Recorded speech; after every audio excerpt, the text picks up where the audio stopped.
101 Dalmatians.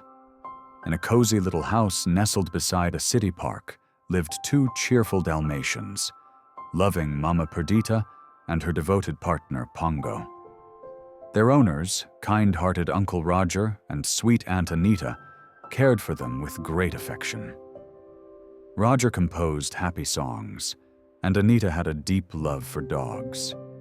Every day they would stroll through the park together, where Pongo and Perdita would meet other dogs and play to their heart's content. Life was peaceful and joyful, until one day a peculiar guest arrived. It was Aunt Anita's old acquaintance, the wealthy and flamboyant Cruella de Vil. She swept in wearing a massive fur coat, her laugh sharp as a whistle, and the air thick with her strong perfume. When she heard that Perdita was expecting puppies, her eyes gleamed strangely, and a smile spread across her face, one that didn't seem friendly at all. A few weeks later, the little house was filled with the yips and giggles of 15 adorable Dalmatian puppies. Roger and Anita were overjoyed with their growing spotted family, and Pongo and Perdita were proud parents. The puppies were tiny and round, each with their own unique pattern of black spots. It was impossible not to fall in love with them. Then, one evening, a large black car pulled up outside their home. Out stepped Cruella, her fur coat billowing like a storm cloud. "Anita, darling," she cried, "I've heard about the puppies. Aren't they just divine? Just imagine those darling little spots on a brand new fur coat." Roger frowned. "These puppies are not for sale. They're part of our family," he said firmly, though still polite. Cruella laughed and shrugged. "Suit yourselves, but if you change your mind, you know where to find me." With a swish of her coat, she was gone, but the unease she left behind lingered in the air like her overpowering perfume. That night was quiet, but not for long. While Roger and Anita were out in the city, two bumbling thieves, Horace and Jasper, sneaked into the house. Cruella had sent them. Clumsy and loud, they laughed at their own jokes as their squeaky shoes echoed on the wooden floor. By the time Pongo and Perdita realized what was happening, the men were slipping out the door with a large sack, their puppies inside. Pongo and Perdita were devastated. Their babies were gone, whisked away in Cruella's speeding black car. Roger and Anita rushed home and immediately called the police. The officers were kind and promised to do their best. But Pongo and Perdita knew they couldn't just wait. They had to act. That night, beneath a sky full of stars, their great adventure began. Pongo and Perdita barked out a message to every dog in the city, young and old, big and small. Using the age-old canine code, a barking chain, the call for help echoed far and wide. From the bustling streets of London to the quiet hills of the countryside, the message spread like wildfire. The puppies were in danger, and the dogs of England would unite to save them. The word traveled fast. Each dog who heard the message passed it on without hesitation. On farms, in towns, and deep in the woods, the dog network sprang to life. The night air filled with urgent howls and barks as loyal canines far and wide offered their help. No one would let those puppies face danger alone. Far away, on a remote country farm, an old sheepdog named Towser heard the call and howled toward the moon. His voice echoed over the fields and reached the ears of his clever friend, Foxy the fox. Foxy dashed through the forest, spreading the word to even more animals. Bark by bark, howl by howl, the circle of help grew ever wider. Meanwhile, Pongo and Perdita raced through busy streets and quiet alleys, dodging cars, leaping fences, and never giving up. They could feel their puppies were far away, but they would stop at nothing to find them. They paused only once, by an old windmill. There, they met Captain, a wise and noble horse, along with his companions, shy little Tibbs the kitten, and Sergeant Danny Boy, a brave old dog. "We saw it," barked Danny Boy. "A big black car heading up to the old mansion on the hill. Strange men in dark coats carried the puppies inside. And they weren't just yours. There were others too. More Dalmatian puppies." Pongo and Perdita looked at one another. Their hearts pounded with a mix of fear and hope. They weren't alone. They had to save all the puppies. At that moment, snow began to fall, tiny flakes landing softly on their spotted coats. The world turned white around them, but they didn't stop. Step by step, they pressed on through the snow, hearts full of courage and love, determined to reach their little ones before it was too late. This was only the beginning of a daring rescue and a tale to remember. Pongo and Perdita continued their journey through the snowy countryside. The snow clung to their paws, but they knew they couldn't stop. Their puppies were somewhere out there, trapped in an old mansion by the wicked Cruella de Vil, and they had to find them. "We have to keep going, Perdita," Pongo said gently as they paused to rest. "Our puppies need us." Perdita looked at him with love. "Yes, Pongo. We'll get through this, together. And when trouble comes, we won't be afraid." Their path led them through forests, over snow-covered fields, and past frozen lakes. The world was quiet, but Pongo and Perdita never gave in to sadness. Deep in their hearts, they believed that with courage, they could overcome anything. Before long, an old sheepdog named Towser joined them. "I know where you're heading, and I want to help," he said kindly. "I know these parts well. Let's go together." Towser was wise and brave.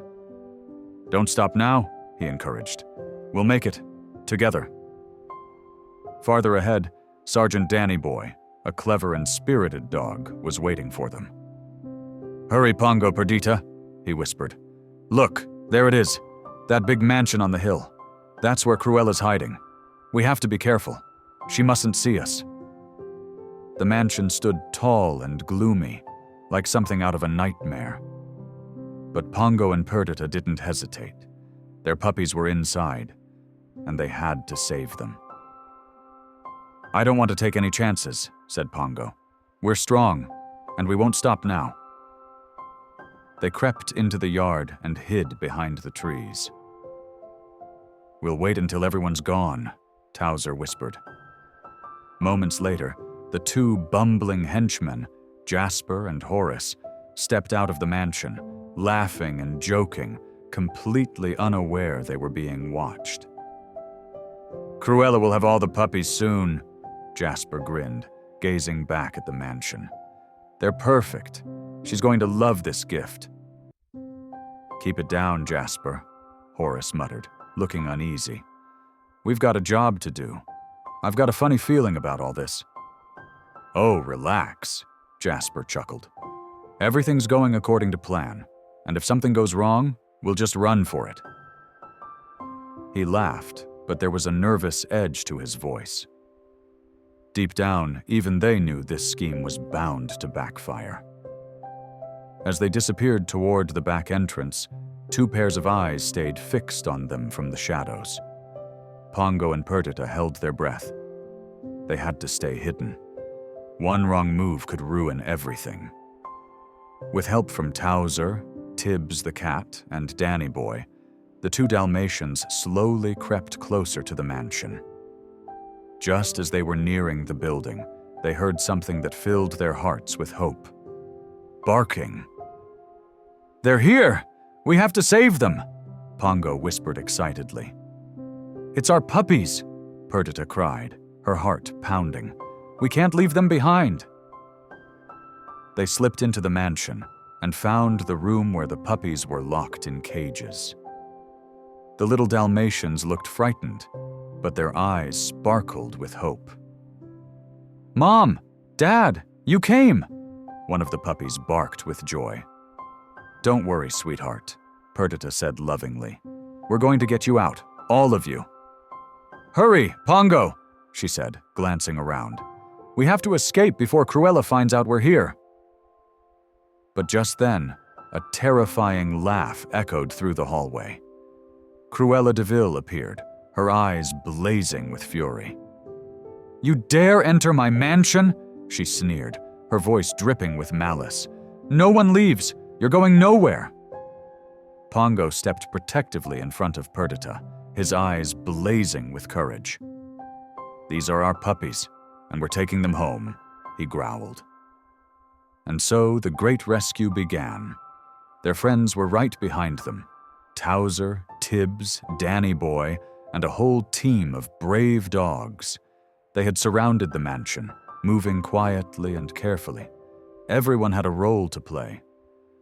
Towser kept the group hidden in the shadows, while Tibbs darted ahead, giving signals when it was safe to move. By the time Cruella and her henchmen realized what was happening, it was too late. The dogs sprang into action, surrounding the villains before they could escape. Towser and Danny Boy tackled Jasper and Horace, tying them up with ropes and holding them tight, no matter how hard they struggled. Cruella, furious and desperate, tried to make a run for it, but Tibbs, the quick little kitten, leapt onto the door and blocked her way. "This isn't over," she hissed, her voice full of rage, but it was over. "Congratulations," she snarled bitterly. "You've won this time." And with that, she was forced to retreat, defeated by the very animals she had tried to harm.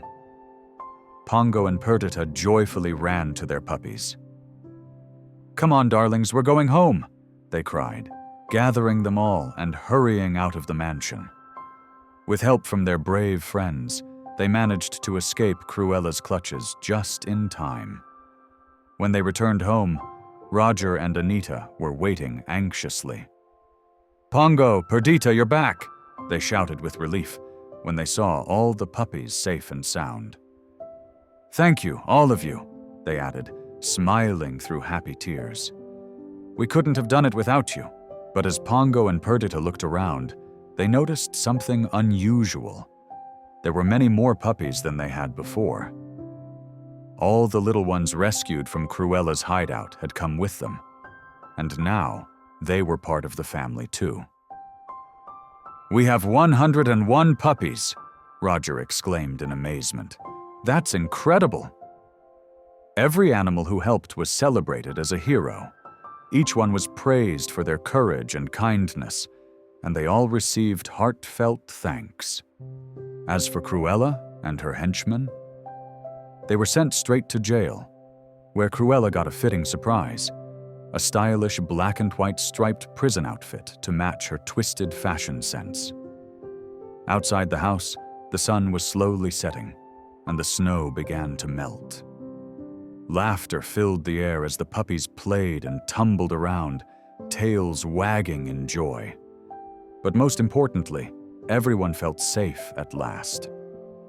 The adventure was over, but Pongo and Perdita knew that no matter what came next, they could always count on their friends and on the love of their big, beautiful family.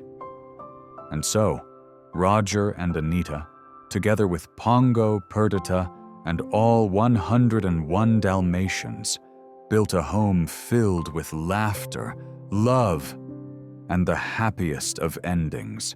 That's all for now, dear children. Upon a hill, not far from here, a goat with a bell would appear. Its gentle ring would softly say, "The story ends with the close of day." Good night, little ones. Sweet dreams.